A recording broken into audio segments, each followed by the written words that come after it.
அடுத்து ஸ்டூடியோ அப்படின்னோடனே சோப்பனாங்கி இறகு ஏற்படுத்தலாம். அதுக்குமே அதுதான். அதாவது எனக்கே ஒரு விஷயம் ஆச்சரியமாக இருக்குது.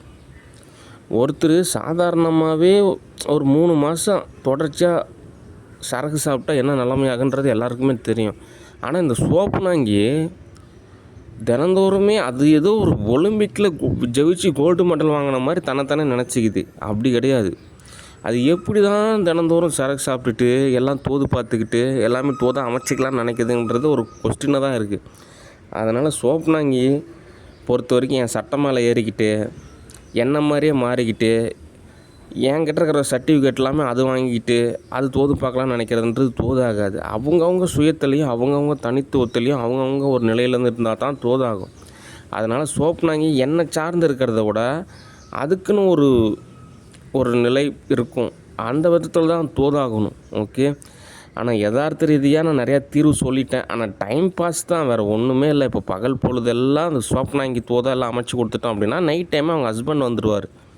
அதுக்கப்புறம் அவர் தோது பார்த்துக்குவா. அப்படி அடுத்த நாள் பகல் டைம் ஃபுல்லாக நம்ம எதாவது தோது பார்த்து கொடுத்தோம்னா நைட் டைம் அவங்க ஹஸ்பண்ட் வந்துடுவார். அவர் தோது பார்த்துக்குவார். இதெல்லாம் ஒரு பொழப்பா? இந்த ரூட் ஆஃபீஸ் அப்படி தான் தோது பார்க்குறாங்க. அவங்களும் ஓரளவு விலகிட்டாங்க. ஆனால் இந்த சோப்பனாங்கி தான் அப்பப்போ அவங்கள தோது பார்த்துட்ருக்குது. ஓகே.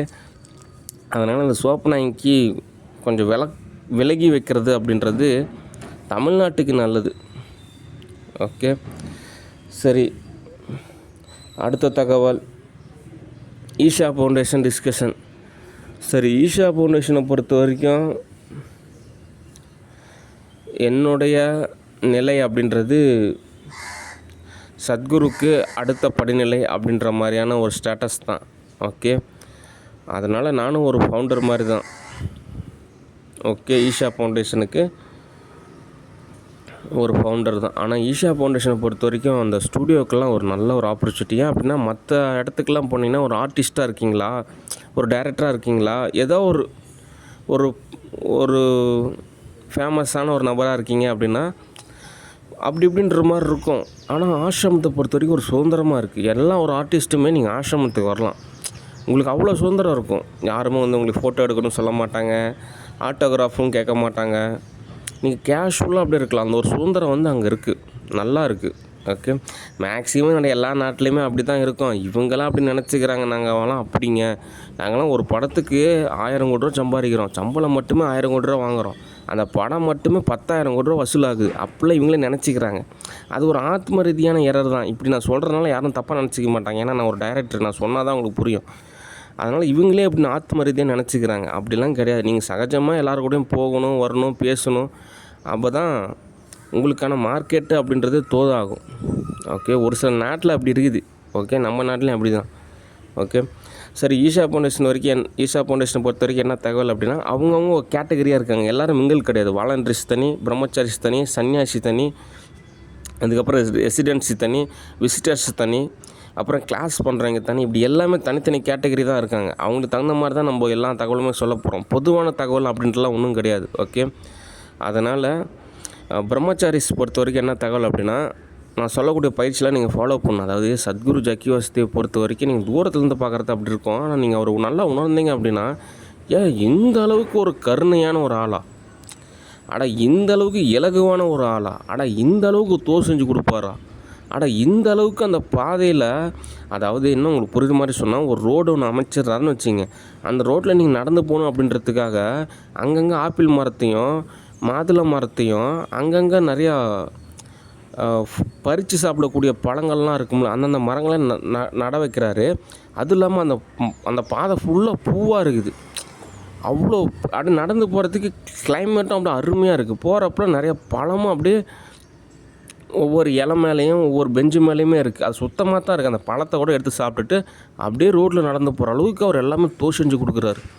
ஆனால் இதெல்லாம் ரொம்ப ரேராக தான். ஓகே. அதில் இன்னொரு கருத்து இருக்குது. ஆசிரமத்தில் தான் போட்டு இந்த அளவுக்கு உங்களை சில நேரத்தில் பட்டர்ஃப்ளை அட்டாக் பண்ணுறாங்க, உளவியல் ரீதியாக எரர் ஏற்படுத்துகிறாங்க. நீங்கள் என்ன சொன்னாலும் புரிய மாட்டேங்குது.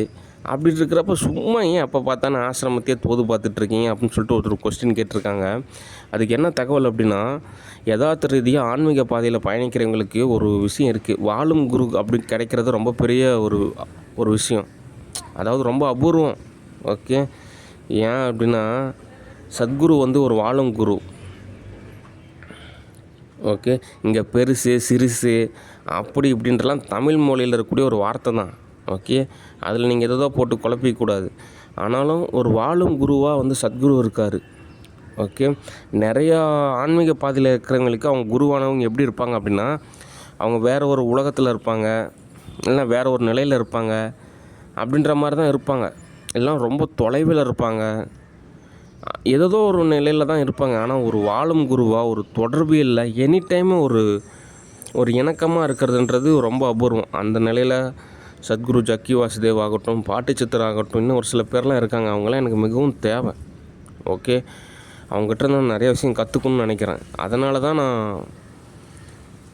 சரின்னு சொல்லிட்டு அந்த ஆன்மீக பாதையில் பயணிக்கணும். அதனால் நான் ஒரு சில விஷயத்தை தோது பார்க்குறேன். ஓகே, அதை நீங்கள் சரியாக புரிஞ்சுக்கணும். ஓகே, அதனால் வாழும் குரு கிடைக்கிறதுன்றது அபூர்வம். அதை சரியாக பயன்படுத்தணும். ஓகே, அவரை துன்புறுத்தக்கூடாது. ஓகே, சரி, அடுத்து என்னென்னா பிரம்மச்சாரிஸை பொறுத்த வரைக்கும் என்ன தகவல் அப்படின்னா, முத்ராஸ் நீங்கள் பயன்படுத்தணும். அதாவது சின்முத்ரா இருக்குது, இந்த மாதிரி எக்கச்சக்கமான முத்ராஸ் இருக்குது.